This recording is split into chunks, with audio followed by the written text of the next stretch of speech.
গত ভাগলপুরে একটা নিউজ আমরা সোশ্যাল মিডিয়ায় দেখতে পাই যে একটা ছোট্ট বাচ্চা যার বয়স অনুমান 6 বছর, ওকে হাত পা বেঁধে রাখা হয়েছিল।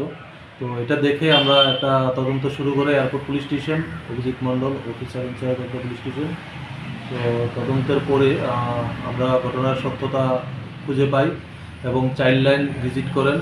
চাইল্ড লাইনের মেম্বাররা প্রতিনিধি দল ভিজিট করে একটা কমপ্লেইন লজ করেন।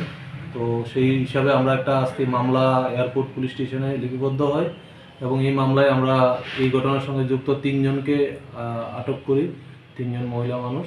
তো ওদেরকে আজকে মোহনপুর কোর্টে প্রেরণ করা হবে। তো বিষয়টা ছিল ছোট্ট মেয়েটার মা নেই, বাবার সাথে থাকে।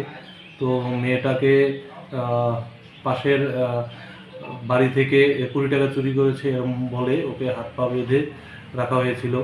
তো সেটাই আহ্বান থাকবে যে কোনো মাইনর যদি শিশুরা যদি কোনো অপরাধের সঙ্গে যুক্ত হয়, যেন নিজেরা আইন হাতে না নিয়ে আইনের আশ্রয় নেয়। সেটাই আমার সোশ্যাল মানুষের কাছে আবেদন থাকবে আর কি। কোর্টে পাঠিয়েছি, এখন আদালত যেটা ভালো মনে করবে সেটাই আমরা অ্যাকসেপ্ট করবো এবং এরকম কিছু হলে আমরা সঙ্গে সঙ্গেই পরবর্তী অ্যাকশানে আমরা প্রস্তুত আছি।